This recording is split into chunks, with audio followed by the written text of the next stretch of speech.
अल्हम्दुलिल्लाह वस्सलातु वस्सलामु अला रसूलिल्लाह। ग्रुप आपको मसाइल और उनकाल ग्रुप में सवाल आयो है। हिकिड़े शख़्स ज़कात में मैं ॾिने, वरी उहो मैं पाई विकांदी गिनण घुरे थो, शरअन कहिड़ो हुकुम आहे?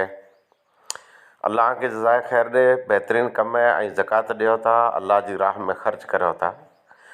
ज़कात जे ॾिना आहियां त आंजो माल पाक थियो आहे, अल्लाह जो क़ुर्ब हासिल कया आहियां।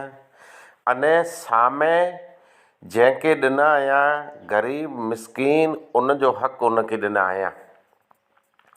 हाणे ही पाई मैं गिनण कीअं पैसे से विकांदी? मुंहिंजे हिसाब से जायज़ ना आहे।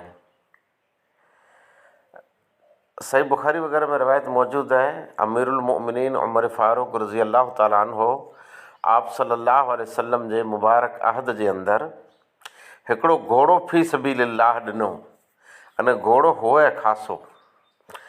जंहिंखे ॾिनो मार्केट में ही घोड़ो विकाणो। अमीरुल मोमिनीन रज़ी अल्लाह ताला अन्हो के न हर इंसान इन जी फितरत है, पंहिंजे जी माल से मोहब्बत हुए थी। अमीरुल मोमिनीन पैसे से विकांदो गिनण चाहियो, अने आप सल्लल्लाहु अलैहि वसल्लम थी इजाज़त मंगियो त आप सल्लल्लाहु अलैहि वसल्लम मना फरमायो। अमोक अहले इल्म था चयो जे आप सल्लल्लाहु अलैहि वसल्लम रिवायत जे अंदर मौजूद है जे पिंड जे सदके के लौटाए न, यानी मना कयो। इन हदीस जे तहत अमोक एतिरे सुधी सख़्ती कयो हुयो जे हराम है, पण हराम था न चई सघां, मना चाह थो, अने चाह थो त ई नाजाइज़ है। असां में ॿई हिकिड़ी रिवायत मिलंदी जेको रिवायत सही है। अबू सईद ख़ुदरी रज़ी अल्लाह ताला अन्हु जी रिवायत है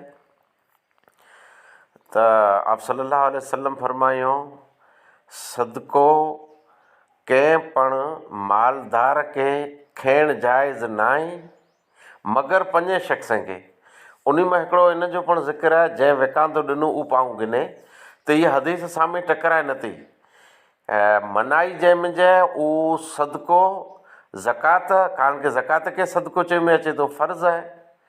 अने ही सदको आम सामान्य सदको हूंदो जे विकांदो पाऊं गिनी सघे थो। बहरहाल अल्लाह बहितर ॼाणे थो, पण जेकॾहिं पाण अल्लाह जी राह में सदको ॾिनो आहे, ज़कात ॾेई छॾी आहे, त पोइ उन माल त हथु खियो खपे। मार्केट में ॿिया जाम माल में मिले पियूं, ॿई भले उन ख़ासी गिन लाइजा। इहा अल्लाह उनखे लख लाभ करे ॾे। वाख़िर दवाना अल्हम्दुलिल्लाहि रब्बिल आलमीन।